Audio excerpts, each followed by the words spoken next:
What are some of the taboos that are waiting to be violated today? There is one taboo, that is the oldest taboo in human history, and the most powerful. And so I've been writing about it and thinking about it for 20, 30 years, but now I really see how clearly the concept of death is something that people do not want to face.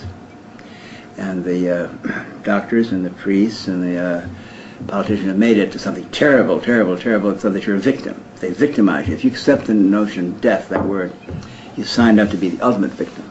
Well, because death is such a taboo, is that why you announced publicly that you have inoperable prostate cancer?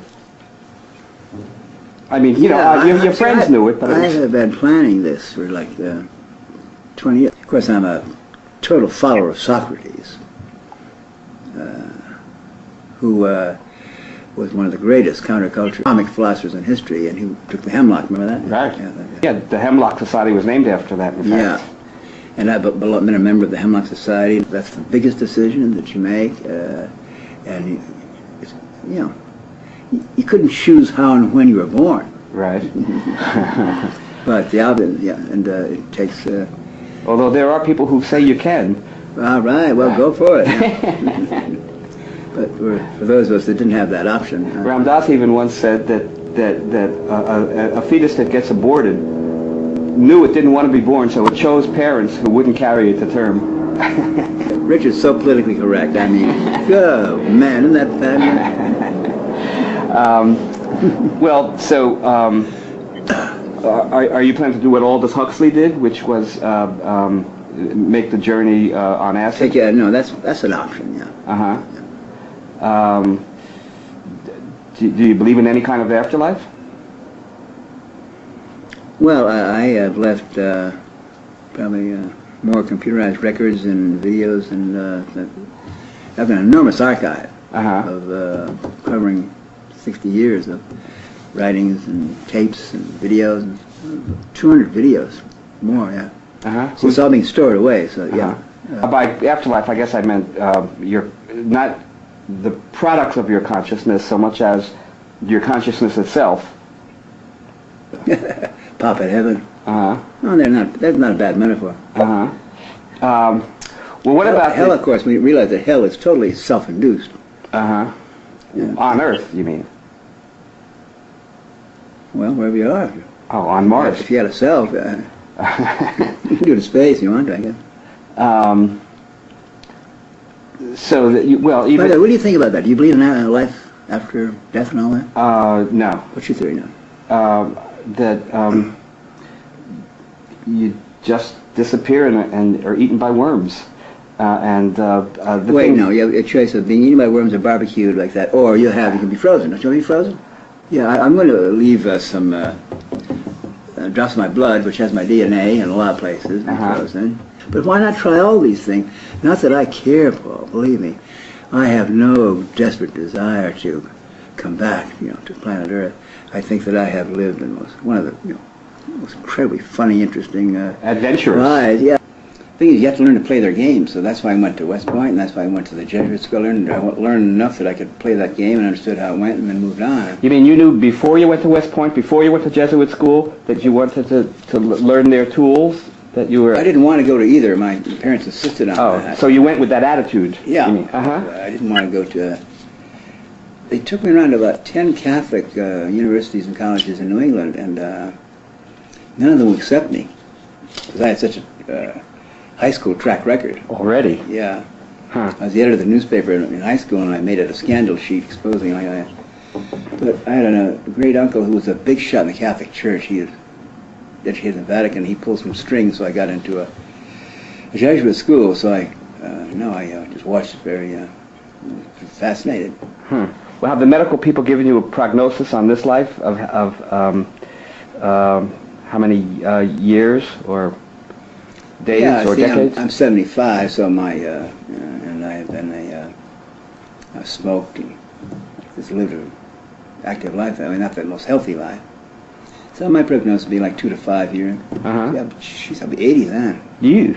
In '69 in Oakland, when you were married to Rosemary, or you were living together then, and then I remember you had to split when you were in Europe, and so now that you're dear friends again, it's like an acid romance story.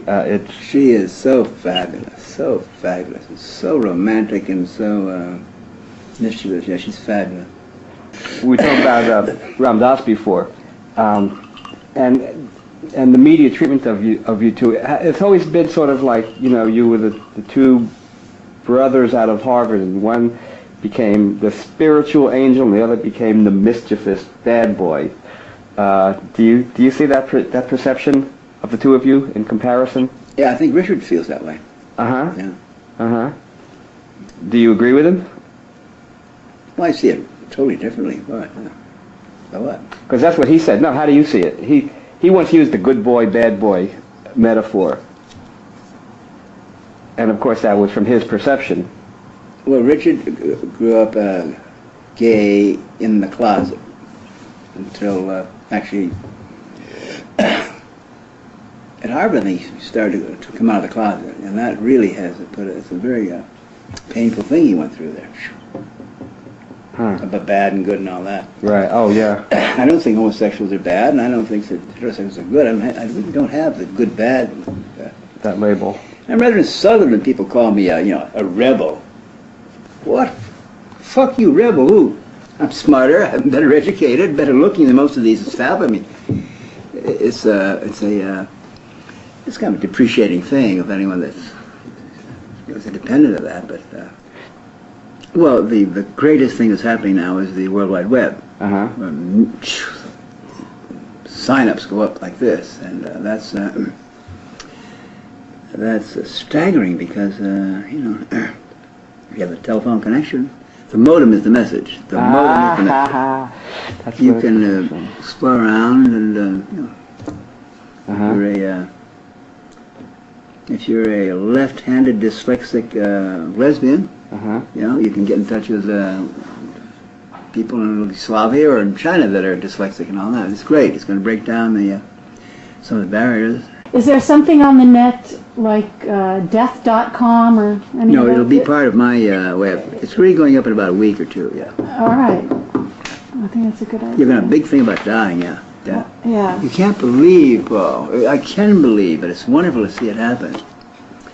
Boy, when I put that thing out about how I'm going to orchestrate and manage and direct my dying as a celebration of a wonderful life instead of like that, that touched a lot. I just went out on a little tour and I met a bunch of people. Middle-aged women goes, my father went through this whole thing like that. He wanted to die and like that. And it's amazing. Of course, Kevorkian is a great pioneer here, although he comes on, he plays the old game that you can't be mad at him because he's victimized himself. See, every picture you see of him, he's on a hunger strike, and they're carrying him out. So he's a pathetic creature. He's not going around saying, "Hey, baby, go with me," you know. But that's the game he's playing, and I. So the response has been that people were glad to know that they weren't the only ones who thought that. I'm saying what they've been thinking and but are afraid to say. Exactly. Right. Every day. That's what people think about. Yeah. Okay. I do a workshop at Esalen every year. We ask people what they want their epitaph to be.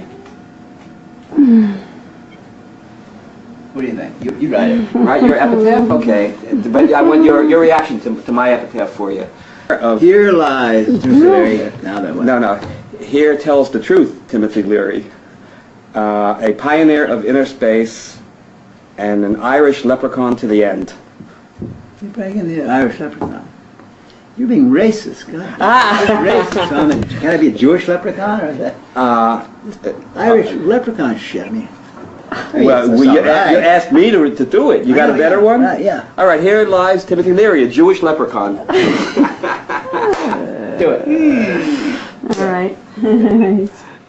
All right.